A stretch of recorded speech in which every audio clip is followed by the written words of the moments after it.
After 2 championships in a row, would he stay or would he go? I had to give him the opportunity to chase his dreams. Courted by the Lakers, UConn head coach Dan Hurley had a big choice. He's always said he wanted to coach the NBA. In an Eyewitness News special presentation, Andrea Hurley discusses the decision. First off, congratulations. Thank you. I think I speak on behalf of all of UConn Nation that everyone let out a collective sigh of relief when we learned that you guys were staying in Storrs. Yeah, it's been, you know, almost like not real, you know, just because of the whole emotion. It was emotional. Like, I will tell you, because I'm gonna cry. Not gonna cry. It was a lot. It was like, I said it probably was the worst week of my life, but like looking back, and it's probably going to be like it really was the best week. But then when you realize what it is, and I was like carrying on, and the emotional, I'm like, I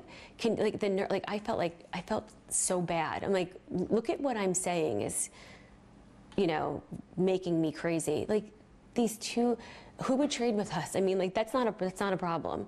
So I was kind of had to crawl out of a hole this week, you know, but during this whole thing, it was definitely a lot. Yeah, I have to imagine that it just ran the gamut of emotions. You just felt everything. We did. From the beginning. Yeah, bring me back when you first found out that the Lakers were interested in Danny coming out there and being their head coach. Where were you? What was your reaction to that? He came back, it was last weekend, I think. It was like last Saturday or Sunday. And he came in and he said, you know, I just talked to the agent and the Lakers have an interest. And I said, what kind of an interest do they have? Like, and I'm like, what, like Lakers? And he's just like, yeah, no, I don't really follow, you know, NBA, I follow just us. So I'm like, I didn't even know they fired their guy. I had no idea they didn't have a coach. So I was like, it took me a minute to process it. And I was like, and he kind of was like, we have to consider it. And I'm like, what? So then he's like, you know, I'm pretty much, if they're only zoning in on me. And I was like, oh my God. Like, so then it became real. And I thought it would just go away like the whole Kentucky thing did, you know, like it comes up, didn't hear about it. I'm like, shoo, you know, like that's good. But this lingered, and it was a lot of calls to the agent, and I'm like, is this for real? And my first reaction is I was hysterical. Like, I was like before I even could even realize what was happening, I'm like, right away you think, like, the life that I have right now that I love is going to be gone. And I'm like, oh my God. Like, I cry over everything. So I'm like, I can't even, I went to Home Depot and took 2 pictures of people. Like, people love us here. And it's like, why would we, you know, in my head, I'm saying to myself, like, we're leaving? Like, we just did this amazing thing that's almost impossible to do, especially in this world of college basketball. And like, we're just gonna pick up and leave? Like, you're just so good at this. Like, why? Like, why? But then you know, then it sets in, and then the next phase is, oh my God, it's in California. My whole life is here. Like, I wake up every single day of my life, and I thank God, because in our job, you could be anywhere. Like, you could literally be anywhere in this country, and we have been so blessed to be able to stay in this little area. And I say it all the time, but like, I am truly so thankful for that, because when you have family around and people are able, it's a tough business, and when you can have family be a part of it, especially being, you know, sports and so public, and it makes such a difference. And it's what got me through, you know, these almost, you know, 25 years of him doing this. So to think that I wasn't going to be out there in Mars, you know, I'm just so unfamiliar with the West Coast and I'm saying to myself, like, it just started hitting. And then the next phase comes in, and you're like, it's the Lakers. Like, it's the Lakers? And wait, where is it again? It's in Los Angeles? Like, how exciting is that? And how exciting is it that, like, my husband worked so hard to get there, you know, and here's the opportunity. But it was like, I didn't want it. I didn't want the opportunity. And I was just like, oh my God, like, how do I, as his wife, like, block this for him? And it's so, after it all, I had a long talk with myself, and I said, I have to let him know that I'm okay with this. You know, if this is what he chooses to do. He was quiet, like he didn't know what to do. He made 1,200 phone calls, and he wanted somebody to tell him exactly what to do, and nobody was. So, unless people who had a horse in the race, you know, like family, you know, you know, or somebody that, you know, other NBA coaches. And so it was just like, oh my gosh. So literally it went in phases every single day until it came to the point where we were going back and forth. Literally, I want to say every 15 to 20 minutes, until I found out we had to fly out there. Then it really was real. So it was like, I didn't sleep. I haven't slept. I can't tell you. Like that whole week, like all last week, I did not, like, I wake up thinking about it. You go to bed thinking about it.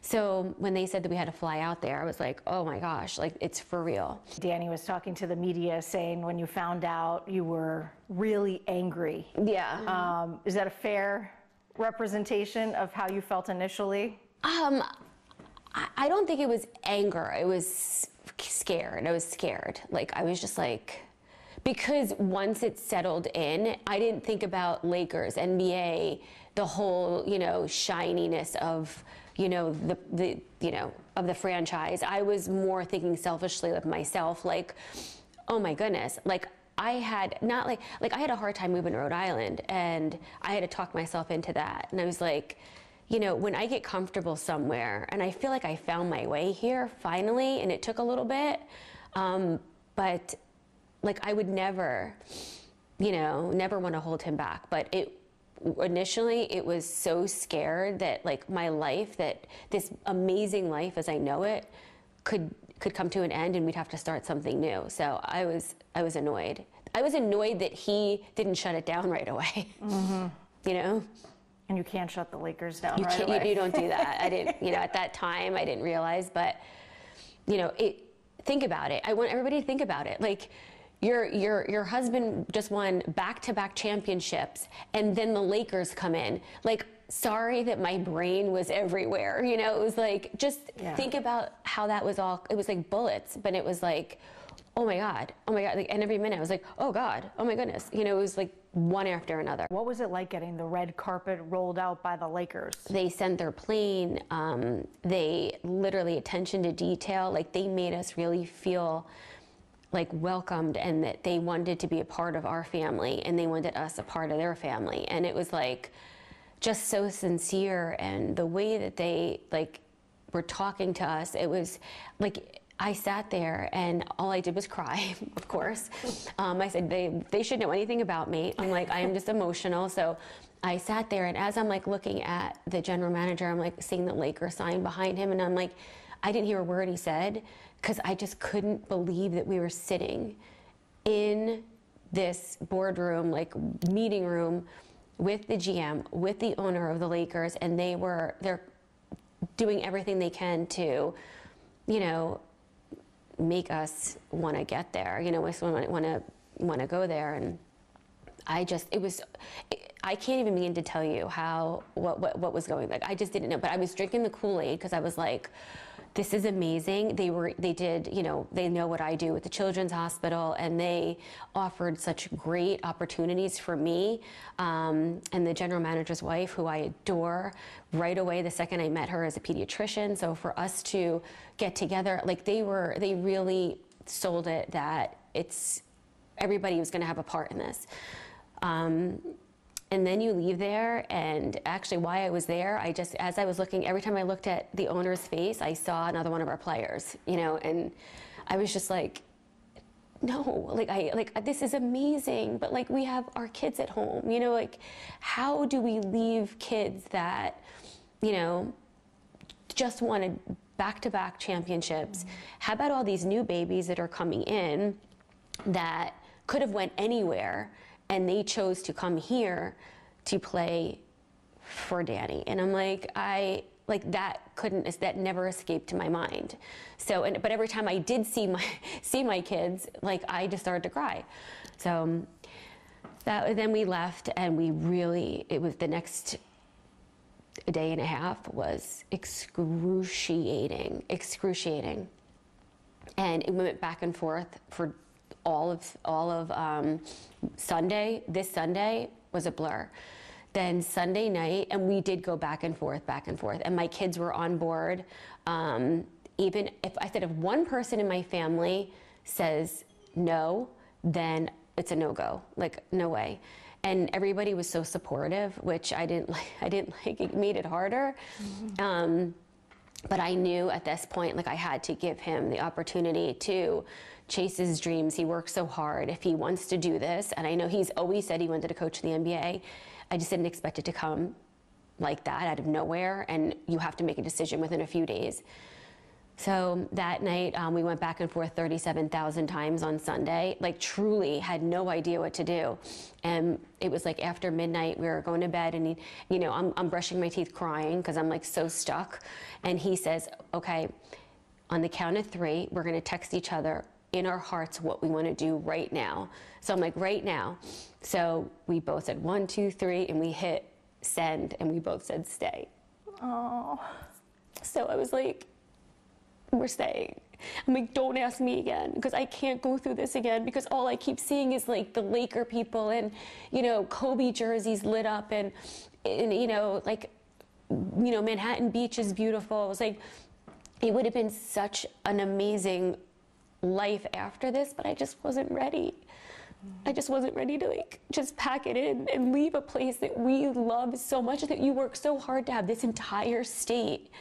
There's a feeling here that like this entire state is so behind him, and we bring so much joy to people. And I'm thinking about my kids in the hospital, like this season alone like made people forget some of the things they were going through. And I just want to do that again. Like I just want to keep going. I just want to keep, stay.